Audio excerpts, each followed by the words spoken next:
ایک کویشچن یہ کیا کہ لڑکا لڑکی نے فون پر ویسے ہی مطلب ایجاب و قبول کر لیا، یا فرض کر لیں آمنے سامنے تھے لیکن گواہ موجود نہیں تھے اور حق مہر وغیرہ بھی نہیں تھا، تو کیا حکم شرع ہوگا؟ دیکھیں، وجود نکاح کے لیے حق مہر تو لازم نہیں ہوتا ہے، یعنی حق مہر رکھنا چاہیے، مہر رکھنا چاہیے، لیکن فرض کر لیں کہ اگر نہیں بھی ہوا تو پھر وہ خود بخود مہر مثل لازم ہو جاتا ہے کہ جو مطلب لڑکی کے خاندان، والد صاحب کے خاندان سے، یعنی پھپھی وغیرہ کا جو مہر اکثر اس لڑکی کی صفات اور صاف رکھنے والی عورتوں کا مہر ہوتا ہے، خود بخود ہو جاتا۔ لیکن یہ عام صحیح نکاح کے بارے میں عرض کر رہا ہوں۔ یہ جو نکاح ہوا ہے جو بغیر گواہوں کے ہوا ہے، بغیر گواہ کے نکاح نہیں ہوتا، اس کو نکاح فاسد کہتے ہیں۔ اور اس میں نکاح فاسد میں جب تک جسمانی تعلق قائم نہ ہو تو کسی قسم کا مہر لازم نہیں ہوتا۔ اگر جسمانی تعلق قائم ہو گیا اس ایجاب و قبول کے بعد تو پھر مہر مؤکد ہو جاتا ہے، یعنی پختہ ہو جاتا ہے، پھر وہی مہر مثل لڑکے کو دینا ہوگا۔ لیکن اس نکاح کو ختم کرنا واجب ہوتا ہے، اور اس نکاح کے بعد کسی بھی قسم کا جو میاں بیوی کا تعلق ہے قائم کرنا وہ گناہ ہوتا ہے۔ تو لہٰذا اگر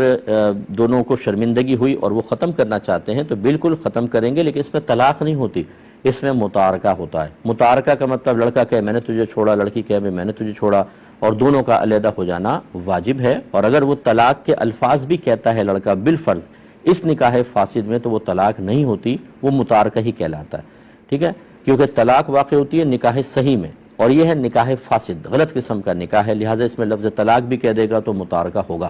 تو اس کا مطلب یہ ہوا کہ ان دونوں نے جو کچھ کیا، اور یقینی سی بات ہے نکاح تک پہنچنے کے لیے کچھ تمہیدات ہوتی ہیں، ایک دم تو نہیں آمنے سامنے بہن نکاح کرنا ہے، وہ کہ ہاں چلو ٹھیک ہے بھائی نکاح ہو گیا۔ جو پہلے سارے کام کیے گناہ والے کام اور غلط قسم کے کام، ان سب پہ اللہ کی بارگاہ میں توبہ کریں، اور پھر اس قسم کے ایجاب و قبول پر اللہ کی بارگاہ میں توبہ کریں۔ اور میں لڑکوں سے کہتا ہوں کہ آپ لڑکیوں کا ذہن بنا کر ان کو راضی کر لیتے ہیں کہ مجھ سے خفیہ اس طرح نکاح کر لو، اگر کوئی آپ کی بہن کے ساتھ ایسا کرے،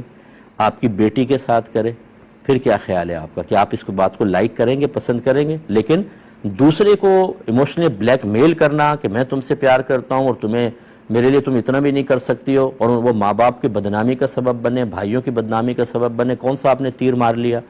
اور اسی طرح بچیوں کو خیال کرنا چاہیے کہ صرف اپنی ایک نفسانی خواہش کو پورا کرنے کے لیے آپ شریعت کو دائیں بائیں کر دیں۔ نکاح بھی کیوں کر رہے ہیں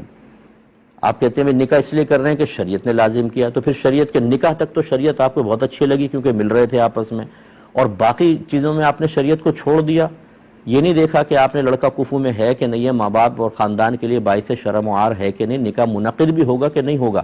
لیکن نہیں، ان چیزوں کی پرواہ بھی نہیں۔ تو اس لیے یہ جذباتی معاملات نہیں ہونے چاہیے۔ اگر کوئی سیریس ہے ٹھیک ہے، نگاہ پڑ گئی، دل مائل ہو گیا، اتنا تو قدرت و اختیار میں نہیں تھا، اس میں گناہ نہیں ہے، لیکن آگے کے لوازمات سے رکیں، صبر کریں اور باقاعدہ رشتہ بھیجیں۔ اگر اللہ تبارک و تعالی نے ازلی طور پہ آپ کے ملاپ کا فیصلہ کیا ہوا ہے تو کوئی چیز رکاوٹ نہیں بنے گی، یا تھوڑی بہت رکاوٹ آئے گی، بہرحال ایک دن کامیابی ضرور ہے، اور اگر نہیں کیا تو نہیں ہوگا، پھر اللہ کی رضا پر راضی رہیں۔ تو اب خلاصے کلام یہ ہے کہ آپ نے بہت سارے گناہ کیے، ان پر اللہ کی بارگاہ میں توبہ کریں۔ یہ جو 3 طلاقیں دیں یہ واقع نہیں ہوئیں، الگ ہو گئے ہیں۔ اب یہ اگر دوبارہ جدید نکاح صحیح طریقے سے کرنا چاہتے ہیں تو بالکل کر سکتے ہیں، اس میں حلالہ وغیرہ کی کوئی حاجت نہیں ہوگی،